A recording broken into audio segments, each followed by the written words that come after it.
Hello and welcome to Rajya Sabha Television. I am Vishal Dahiya and you're watching our show Discussion Today. Now, today we're going to talk about the farm laws.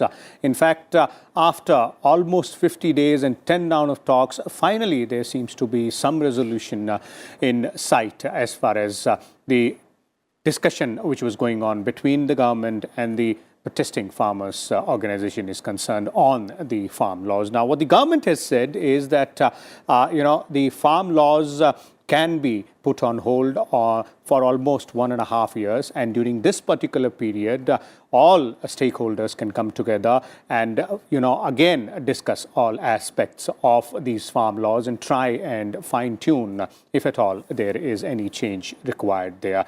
Farmers' unions have in turn said that they will come back with a response on Friday, that is the next round of meetings. So today we're going to talk about these farm laws and the ongoing discussion process as well, the resolution, and what exactly does this farm laws do in terms of giving more benefit to the agriculture sector and farmers. And for more on this, we're joined by a distinguished panel of guests. Let me first introduce them to you, beginning with Mr. Ashok Vishandass. He is joining us. He is Director, EGROW Foundation. We also have with us former Additional Secretary from the Ministry of Agriculture, Mr. Alok Sinha. Welcome, both of you gentlemen, to Rajya Sabha Television. Let me begin with you, Mr. Ashok Vishandass, and let's first try and put things in perspective for our viewers. There's been a lot of talk about these farm laws. So if you could break it down for our viewers in terms of what does these farm laws bring to the table when we talk about agri reforms? Pieces of legislation which is popularly put in one camp as farm law.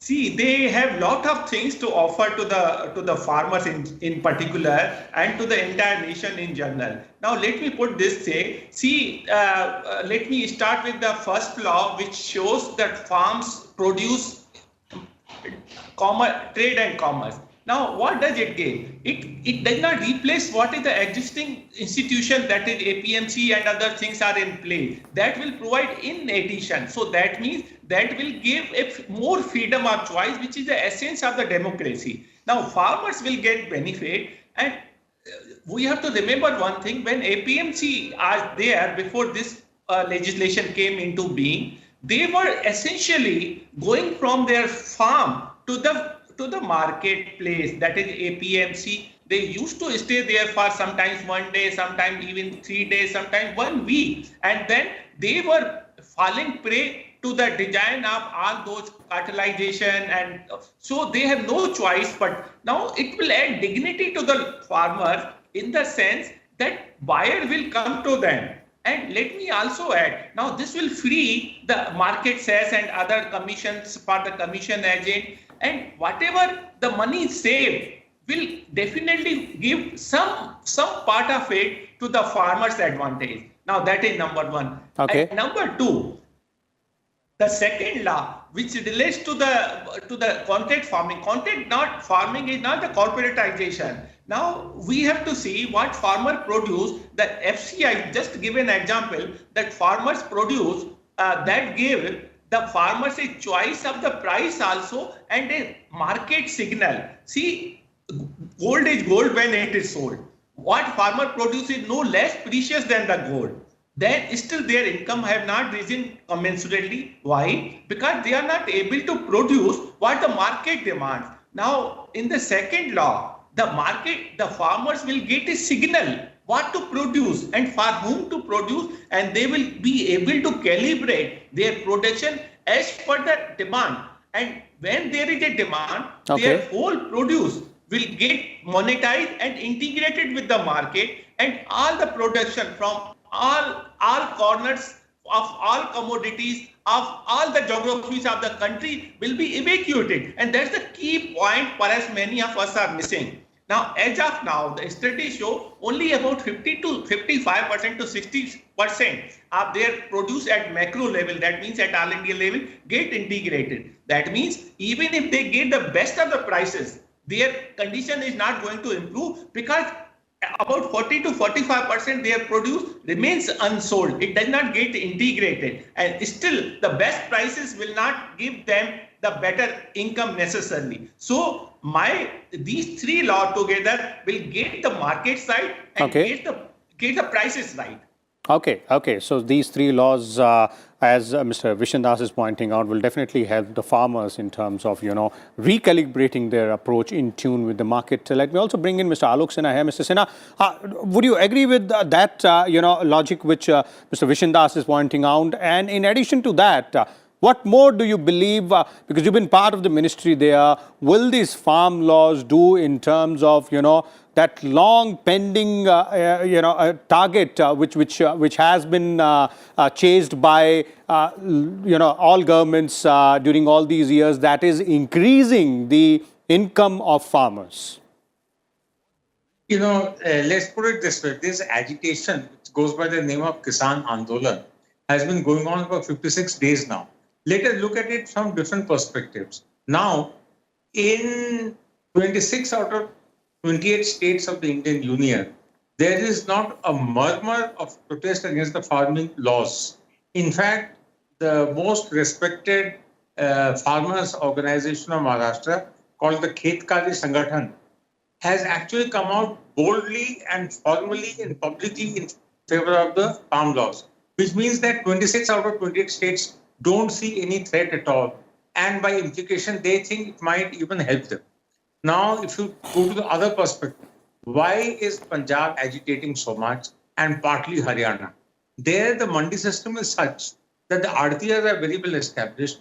All the procurement is done through the Aadhiyas. The Aadhiya gets 3% commission or more as service charges for whatever produce the farmer gets to the mandi and waits there to sell it. Okay. Aadhiya, to say it with great respect, does not have to do much to earn that 3% service charge.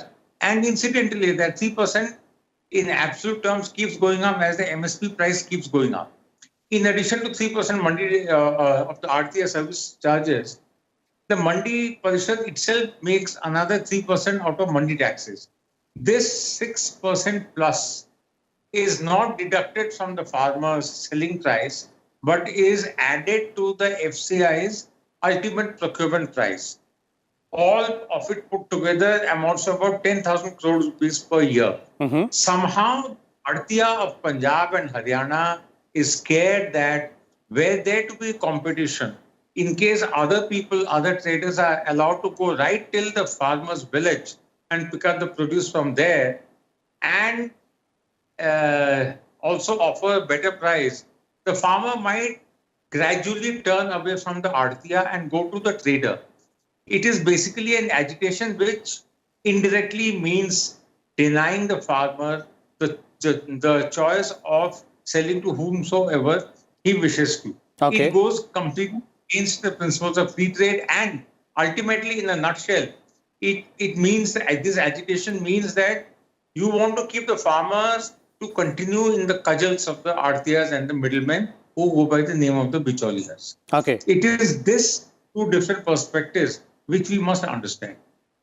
Okay. That's quite an interesting and important point of view of looking at this entire situation. That brings me to Mr. Ashok Vishandass again. But before I go there, Mr. Sinha, one more additional aspect, since you spoke about the agitation. Now, the present situation where we stand in terms of the government making an offer to the agitating farmers union that if required, then these farm laws can be put on hold for 1.5 years. And, during this period of time, discussions can be held threadbare on all aspects of these farm laws, as Mr. Vishandass was also pointing out. If anybody has any misgivings, they can also be clarified during that time period. A perfect offer? I think what has happened is that to the disadvantage of those who are both publicly and by remote control fueling this Kisan Andolan of farmers from Punjab sitting on the Delhi-Singhu border, they have right from the beginning pitched their demands very high. They will not settle. They said that they won't settle for anything less than repeal of the 3 laws. Within 2 weeks, they added another demand which was not there before. That was that MSP should be given a legal guarantee. Having pitched their demand so high, and yet having every 4th or 5th day gone to talk to the government in the Vigyan Bhavan Annex for hours at end, and then coming out and saying that we won't do anything at all till the farm laws are repealed and the MSP is given a legal guarantee. Now what has happened is these 40 conglomeration who are not united by any organizational means, they don't have a cohesive organization. If even 5 out of these 40 want to make up with the government, because ultimately some way out has to be found, they will be shouted down. An atmosphere has been created of competitive radicalism, wherein even a respected person like Bhupinder Singh Maan, who was the president of the Bharatiya Kisan Union, he was defamed, trolled so much that he decided to recuse himself from the Supreme Court's committee. Okay. In a nutshell, what has happened is, unless the Singhu border leaders are able to get what they think is respectable, I think they will not be able to go back to the villages. Okay. They have motivated such a large-scale, noisy demonstration and pitched their demand so high they don't know how to end it. Maybe, hopefully, the government's very conciliatory offer of yesterday to keep the farm laws on hold for 1 to 1.5 years and to have a committee. I hope the Singhu border leaders, for their own benefit, are able to take advantage of this offer and come to some kind of a settlement. Okay. Mr. Vishandass, in your opinion, because this is a democracy and every issue can be resolved with discussion, and discussion is said to be the best way forward to try and find resolutions to all the problems, and that is exactly what is happening. 10 rounds of talks, and now this particular offer. Specifically, if I must ask you, how do you think from here onwards this offer from the government stands? It is actually a way forward for the resolution, because ultimately the doors for discussion and talks are still open even during that particular period when these laws, as per the government's offer, will be put on hold for 1.5 years. Yeah, I have absolutely no doubt whatsoever in my mind that the solution and resolution will be found. Absolutely no doubt, because everybody is rational, and I have personally talked as a former chairman of CACP to more than 60,000 farmers, and they are absolutely rational. No doubt about this. Only perhaps there is some communication gap. And during this period, I think both parties will hear each other, they will listen to each other, they will communicate more in a congenial manner, and the solution will be found. They will find a common ground. Let me add now, Mr. Sinha said that there was a new demand of MSP, because I had been chairman of the commission. So let me tell you the story. Now, this minimum support price, this has been going on unabated continuously right from 1965. That means more than 55 years it has been going. And there are two important features which has to be noted. A, this number of commodity has been increasing over the years during last 55. A, and B, regardless of the market prices, because market prices go up and down, but the MSP has never gone down. At best, it has remained constant, but in most years, it has increased compared to the preceding year. Now, this shows the government. And the third point, the government as its own has made the A2 plus FL 50% above the cost, regardless of farmers' protest. That means government is serious. Otherwise, they would not have indulged in this. Now, Swaminathan report came into being in 2006.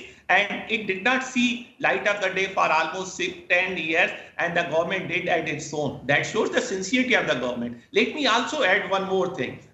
When government is surely sincere, I will give the illustration. When it comes to the discussion about MSP to the farmers in the WTO, most of the country oppose India. Our commerce minister is at pain to explain why and how the India is under obligation, suo motu, that they want to do the farmers' welfare because our farmers are poor. When I say farmers are poor, I don't mean anything else except the resource poor, not for intellectual poor or anything of that sort. Let me be very clear. Now, our commerce minister has been, now in WTO, in the very same WTO, country like Canada, they oppose us in the WTO. And the Prime Minister of Canada oppose when there is a farmer agitation. They try to advise the government of the day that they listen to the farmer. Now, this is a absolute contradiction and stark contradiction by other countries. So it means they are playing politics. Okay. Now, what to say of our domestic thing? Now, this is one piece of information will illustrate a lot, and that goes how deep-rooted the other countries are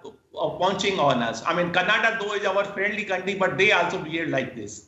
Okay. So okay. this is an example.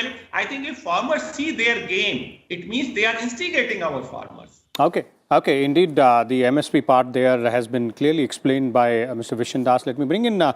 Sinha again here. Mr. Sinha, the demand vis-a-vis the MSP has been, put in perspective by Mr. Ashok Vishandass here. Now, if you could, for the benefit of our viewers, could also dispel those, those fears which are there in terms of the demands which are coming out from the farmers, protesting farmers organizations about how, if these laws are implemented, their income will go down or their land will be, taken away from them. These are some rumors out there which actually have been basing, for forming the basis of the protest. Well, let us take it up very briefly, but one by one. As far as land being snatched away from the farmers, under the so-called Contract Farming Act, which has been enunciated today, the land itself in such a contract can neither be sold nor even mortgaged. It is only the standing crop which will be mortgaged to the other side. That is to say, it will be a contract between the farmer and say the contractor, and what will be pledged is the standing crop. So there is no question at all that the land itself will go away.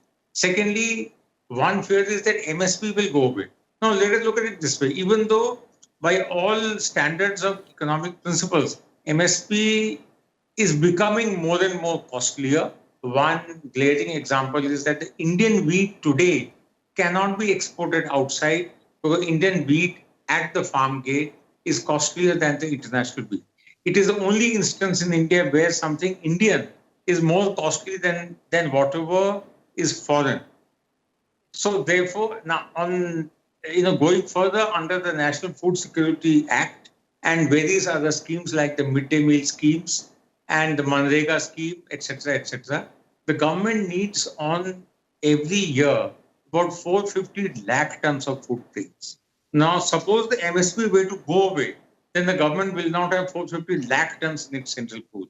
MSP will have to continue in the foreseeable future if the government were to need to procure and distribute 450 lakh tons of wheat and rice every year. So there is no danger of the MSP going away. Okay. What could happen is that if the farmer is given the freedom of selling even under MSP to both the Aadtiya at the mandi as well as to anyone else who goes to the village, even then the MSP operations will go on. The farmer will still get enough MSP plus for his produce.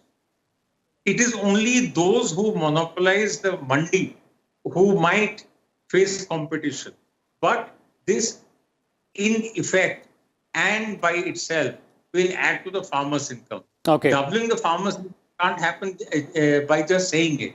We have to give the farmer the free enterprise model so that the farmer is not in the cudgels of the art.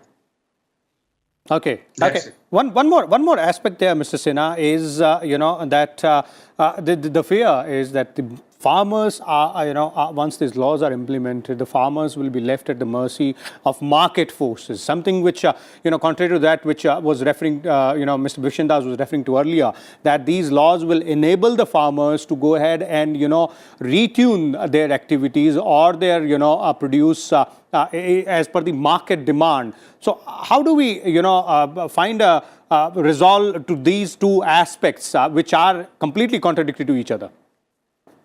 Well, let's look at it this way. If in 26 out of 28 states of the Indian Union, there is no agitation against these laws, if Maharashtra's highly respected Maharashtra Shetkari Sangh supports the farm laws it means that there's nothing to fear. The fear that is being expressed on behalf of the Punjab farmers at the Singhu border is an artificially created fear Okay. that outsiders in the form of big corporates will come and take over the villages. That fear is just not true. Okay. Okay. Mr. Vishandass, you wanted to add something to that part there because that's really, really important. Yes, it's very important. Let me make it very clear. There is absolutely no contradiction whatsoever in the scheme of things. When I say that the market will determine, because the farmer should calibrate production as per the demand. That does not mean farmers will be left at their own. MSP will still prevail. So MSP by definition is the minimum. If the farmers get a higher price than the MSP, they are free to sell to the market. Conversely, if the market price fall, they are under no bound.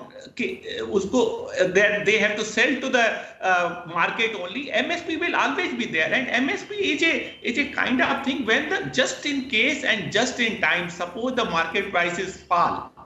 Then there is a rescue of, in the sense the government gives them an option, they can sell it to this, because that is the original concept of the MSP. So the farmers are given assurance that you don't have to worry about the market prices. In case the market price falls, we are here, we are with you. That is one. And let me also add that these, out of those three pieces of legislation, two are new, and the one is the third one, which is Essential Commodity Amendment Act. Let us understand this. This was rooted in 1955 when the country was suffering from imports. They were facing imports in the sense because the domestic production was not large enough to meet the demand of the population of that time. So it was rooted into the scarcity and the Bengal famine and the military law of 1943 and onward. So that has been going on for so many years, and therefore it's a time now the country has moved from import dependence to self-sufficiency and to net food exporting country after feeding 1.35 billion. So country is self-sufficient, and more than that, now what the surplus will go to do? So unless you free the stock limit, there will not be much sense. So world is changing. We have to be smart enough to keep pace with those changes. Now world has changed completely. So that's why the need of the hour to. And let us remember one thing. When the reforms of 1990 started, it started with the service sector, manufacturing sector, but the primary sector, agriculture, remained untouched. Now, you see, just give an analogy, I will take half a minute more. When you have to launch the rocket, it has to be fired from the bottom. Now, let us assume there are three sectors broadly of the economy. Primary sector, which is agriculture. Secondary is manufacturing. Third is the service sector. Now, you are making the reforms from the top. That means you are igniting the fire on the rocket from the top. How it can go up? So, for going the rocket up, that means if you are boost the economy, the reforms has to start from the bottom, because you have to fire from the bottom. And also let me add one more thing. This economy can generate the demand for the other sector when our farming sector is better.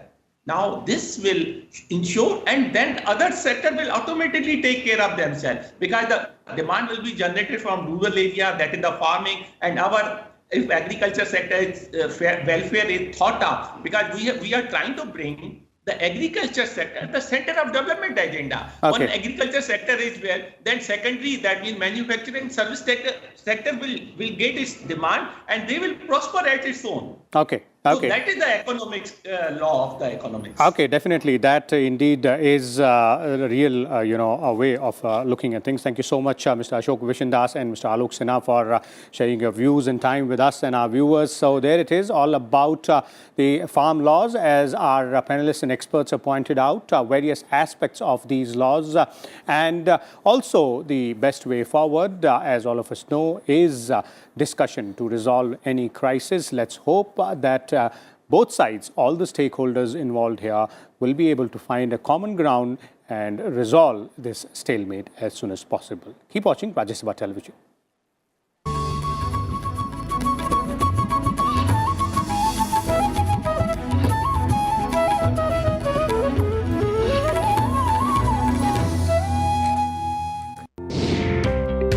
government must prioritize.